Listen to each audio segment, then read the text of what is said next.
بسم اللہ الرحمن الرحیم الحمدللہ رب العالمین۔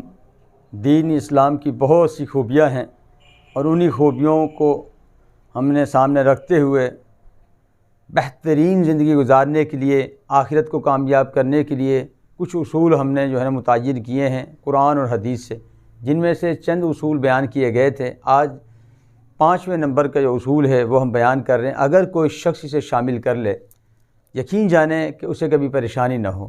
نیا کاروبار شروع کر رہا ہو، بچوں کی شادی کرنی ہو، گھر خریدنا ہو، کوئی بھی زندگی کا اہم معاملہ ہو تو اس میں اللہ سے مشورہ کیجیے۔ اللہ سے مشورہ کیسے کرنا ہے، میں نے اس پہ ایک مستقل ویڈیو بنائی ہے، آپ کو لنکس مل جائے گا، آپ یوٹیوب میں اس کو دیکھ سکتے ہیں۔ استخارہ دراصل اللہ سے مشورہ کرنا ہوتا ہے۔ 2 رکعت صلاۃ حاجت پڑھیں، بڑا آسان طریقہ ہے۔ آپ ہر کام میں، ہر اہم معاملے میں، جیسے ہم دوستوں سے مشورہ کرتے ہیں، اپنے رب سے مشورہ کرنے کا یہ طریقہ آپ زندگی میں شامل کیجئے۔ چھوٹے سے چھوٹا مسئلہ بھی ہو، اس میں رات گزارنا کوئی ضروری نہیں ہوتا۔ 2 رکعت صلاۃ حاجت پڑھ کے دن میں بھی کسی بھی ٹائم 2 رکعت صلاۃ حاجت پڑھیں اور دعا استخارہ۔ اس کا بہترین طریقہ وہ میں نے پورا قرآن حدیث صحیح بخاری کا جو واقعہ وہ اس میں دیا ہوا ہے۔ اللہ پاک اس استخارہ کو، مشورہ کو اپنی زندگی میں ہر مسلمان کی شامل کرنے کی توفیق دے۔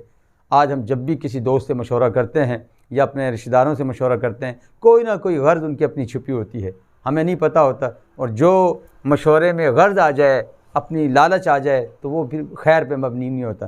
جب آپ اللہ سے مشورہ کریں گے، اس کام میں انشاءاللہ برکت ہی برکت ہوگی۔